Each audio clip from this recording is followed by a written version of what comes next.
All right, welcome back to another episode of Perspective with Zane Foy. I want to apologize first and foremost of it being almost 3 weeks since my last episode, maybe even a month now. I've been extremely busy working on my online school, Learning to Love, and taking my class calls and helping people and being more direct and involved. I just have not had time to sit down and record a podcast. On top of that, I am going to be a dad soon. So we're also working on that. I don't know if I was supposed to reveal that already, but I suppose if you watch my podcast, then you know what? Fuck it. I'll let you know. So that's exciting. Super stoked about that. If you haven't joined the school already, do it now while it's still free. I'm going to price it eventually. But for now, I'm just getting testimonials and reviews to help build in trust and integrity of the company. Anyways, moving on, I wanted to talk about today a couple things that have been blowing up on my content lately. I feel like I've cracked the code to social media. I don't know if people really just love what I have to say or what I'm doing. But whatever I'm doing it right. I've got a video that has actually blown up on TikTok. Before my Instagram was really, kicking off, and now my TikTok is starting to kick off. But I have a couple videos that blew up, and one of them is feeling each other in a relationship. If you want to feel your woman, she needs to feel you. And then the other one is, how do I know I can trust him? So I wanted to talk about these two things. As you guys know, if you've been listening to the podcast for a while, a lot of these episodes are discussing some of the major topics that I think get a lot of traction because they're obviously important to people. So first and foremost, let's talk about if you want to feel. The idea behind this is really owning your actions. And we say the term a lot, being a man of your word. And although the phrase is coined being a man of your word, I want you guys to know that these go both ways. Funny enough, all of my videos, whether I say man or woman, can actually, if more often than not, be interchangeable. I direct them at the audience. I think it validates more. But a lot of what I say goes both ways. And this is why I always say, I say this all the fucking time, and I'm going to keep saying it over and over and over again until it sinks into your fucking brain and you can't let go of it. You get what you deserve. And this is such a tough phrase. It's such a tough saying because we always think good people deserve good things. The caveat that we don't realize is sometimes dumb people deserve dumb things. And if you're the type of person, we've all been there, I've been there, that keeps putting up with less than ideal partners that maybe be playing us or using us or are not wifey or husband material, and we keep picking them knowing damn well they're just like the last one, it's not a smart decision. And so it's like, why do I deserve this, God? Why do I keep getting all these men or all these women that fucking take advantage of me? It's like, well, why do you keep tolerating this shitty behavior? They say one thing and they do the next. Or they say one thing and they do another. Or they blow you off. Or they don't prioritize you. They don't make you important. And then you chase and chase and chase and chase, begging, please love me, please love me. Stop. Fucking stop. It's unattractive. And you deserve better than that. Someone who loves you does not need you to beg for them to show it. Fuck, someone who cares about you does not need you to beg for them to show it. And so sometimes we fall into this trap where we continuously keep choosing people that are unhealthy for us. We choose people that run away. And we tell ourselves, I'm going to change him. I fucking know you're listening to this right now and you're thinking, shit, he just got me. I fucking know. I know you. I know you because you are me. I've been there. I've been like, I'm going to change her. No, the fuck you're not, okay? They're going to change themselves someday, and I promise it's probably going to have nothing to do with you. But why do we do this? Why do we fall into this habit? Why? Because we feel it, right? We feel connected to these people that are bad for us. Why? More often than not, it has to do with some type of child trauma, right? Some traumatic experience with a parent or someone important to you, where maybe our father walked out of our lives, or we didn't get enough love from our mother. And so we try to find partners that mimic these people so that we can almost, in a spiritual sense, give ourselves a second chance of, if I can change them, maybe I can change what I went through. And it doesn't work that way. And so this is why I tell people all the time, get a piece of paper and write down what the fuck you want. I have an exercise called the perfect match, where I tell people to write down their top 10 must-haves and their top 10 must-not-haves of their like ideal partner, and then break that down and create an avatar. Like, you do this exercise to really identify what it is you deserve.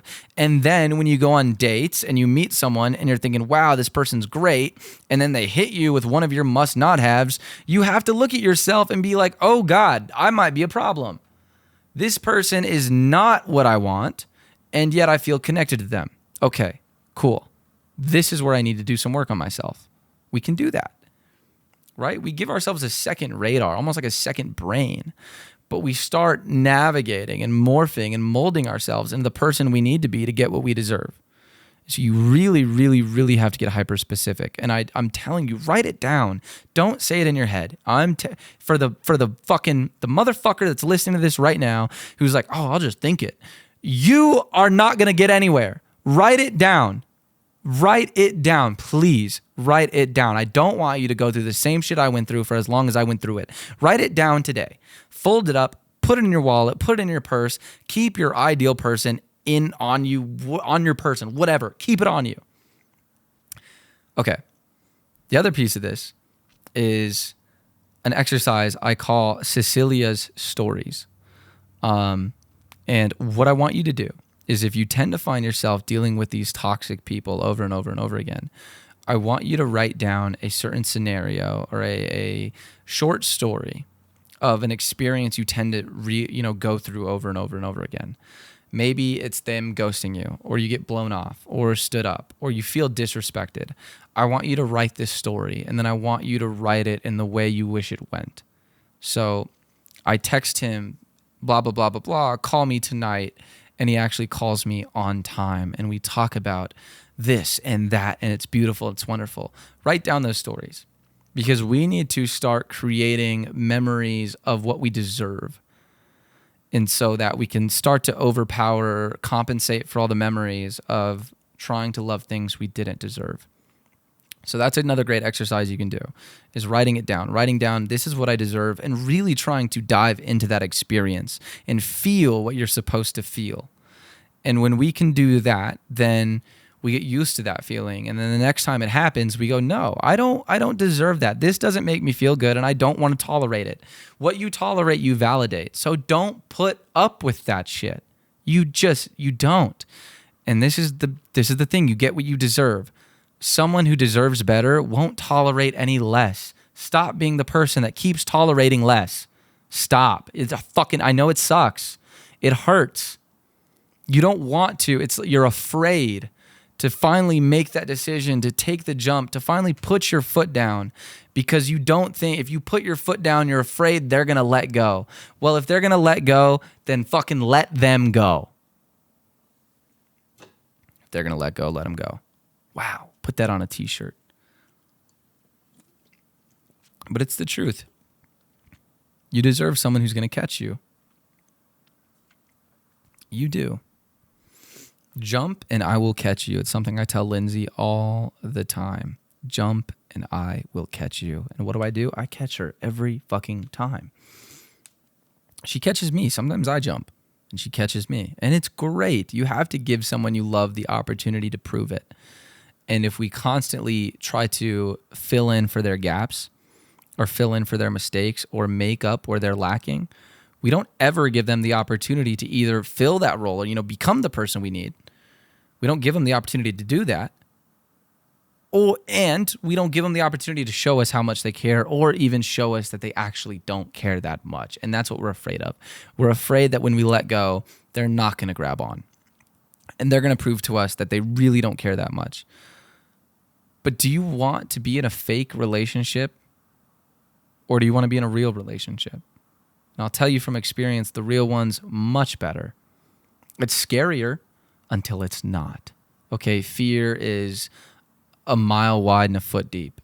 It's not that bad. I'm telling you, what you're afraid to do more often than not is the thing you have to do. Dive into your fears. Build a habit of diving into your fears. Okay. So going back into being the person you deserve, I went on a bit of a tangent there. Or being, doing the things you're going to do. We say be a man of your word. You have to be a woman of your word as well. Again, you get what you deserve. You can't ask someone to be something if you're not also that, right? I would never ask someone for something I don't automatically expect from myself. That's not fair. In fact, I deal with this situation a lot, specifically when it comes to women that have sexually explicit careers. I'm talking OnlyFans, porn stars, nude Playboy models, whatever it is. I get a lot of them that DM me and their boyfriend's cheating on them or can't stop looking or reaching out to other women. And it sucks because it's like, I know that hurts, but at the end of the day, like attracts like. And if you're willing to share yourself with the world, chances are you're going to attract someone that's also willing to do the same. He's just doing it in a different channel, in a different avenue. And maybe to you, those are measured where what you do isn't as bad as what he does. And I just don't risk it. I wouldn't risk it. I like my sanctity. I like my relationship. I like my protected monogamy, so to speak. I think there's just more depth to that. And that's coming from someone that used to be a fuckboy. I was the worst. And it's lonely. And I wanted something real. And there is real love if you give it a chance. And you have to be certain that you are doing the things you want to see, setting an example. So, as hard as it is to play the blame game and to point fingers and tell ourselves our partner needs to do better, there is always something we could have done. We can do better. I think life is much more enjoyable, and I have a lot less anxiety taking a perspective I can control rather than taking a perspective I can't control. And so whenever there's pain in a relationship, ask yourself, what can I give? What can I do? How can I make them want this as much as me? How can I elicit the response or the behavior I'm looking for? And if I don't get that behavior in return, is it worth it for me to put in the energy to continuously get neglected or abused or rejected, right? Because if we keep doing something and no matter how hard we try, we get slapped on the wrist, at some point you have to realize you're just running your head into a wall. There's no benefit for anyone in that. And we communicate that and we talk about it and we pray to God that we say it in a way our partner can understand. But not only that, we say it to a partner that wants to understand. And that's really where communication comes into play. I actually talked about this with my class where we think we're communicating, but oftentimes we don't ask enough questions or figure out different ways to speak. And even though we're both speaking English, we don't understand each other. We're not speaking the same language at all. And there's a sentence I like to use for this example of saying, the sentence, you shouldn't feel pressured to do that. Well, if I say you shouldn't feel pressured to do that, who's at fault for the pressure? Well, it sounds like someone else, right? You shouldn't feel pressured to do that. Or in other words, someone is pressuring you to do something, right? Now, if I said it like this, you shouldn't feel pressured to do that. Now who's at fault? Well, now it sounds like an interpersonal problem where it's like you, out of all people, are good enough to do this without the feeling of pressure, right? Two different meanings, two different points of view, two different accusations, two different faults or defendants and plaintiffs, so to speak. Now, take that same sentence, take someone who's trying to say, you shouldn't feel pressured to do that, but they're exhausted. And so they don't add the emphasis and they just say, you shouldn't feel pressured to do that. Well, now we've just created a misunderstanding. Same words, same point of view, same perspective, same thought, wrong enunciation or flux on a syllable, and we have a completely different meaning. It's so easy to misunderstand each other. So easy. So let's jump to the next portion of this, which is talking about trust and how do I know I can trust him? And this is something, the easiest way, I love this. Anytime we have trust issues, talk about it. You should talk about it. And you're like, oh, I don't want to feel insecure. Be fucking insecure. Someone who loves you isn't going to give a shit, or at least they're going to work on it. Unless your insecurity is abusive, I would feel bad. You feel insecure. You're the love of my life. I want you to feel better, right? So when you talk about these things and you bring them up in the most, healthy way possible, you could admit, hey, this might be toxic. And if it is, I'm sorry, but I think it's good for us to talk about this, which it is. It is good. So when you talk about things, trust issues, you bring stuff up where it's like, hey, I saw you doing this thing and I'm, not sure how to feel about it and blah, blah, blah, blah, blah. See who they protect. Do they protect you or do they protect themselves? Someone who is a giver and they put you before themselves in a sense of love, then they're going to feel bad that you feel bad before they have any sort of defense. We hate being accused of stuff, but if we want to come to terms to an empathetic level of understanding, we need to come to a place where we're more worried about the fact our partner is uncomfortable than we are about being accused. So if my partner were to come up to me and say, hey, you were doing this thing and I'm not okay with that, my initial response is, I'm so sorry. What can I do? Is there a misunderstanding? Can I do something to make you feel better? Right? I would rather protect her. There's no need for me to protect me. I don't feel uncomfortable. She does. So all of a sudden, why the need to protect myself? Well, there wouldn't be one, right? I would protect her. And so when you have these discussions with someone, ask yourself, who do they protect? Because a lot of people that are accusatory or get defensive or get, should I say, aggressive, whether they're accusing you of being a cheater or you're accusing them of potentially cheating on you or whatever it is, a lot of people project what they are guilty of. People project.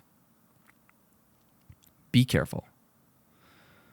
They project because since they can't handle the fear of getting caught, they have to express it in the fear of being a victim. I can't tell you how many times someone who's constantly cheated someone else of cheating was actually the cheater.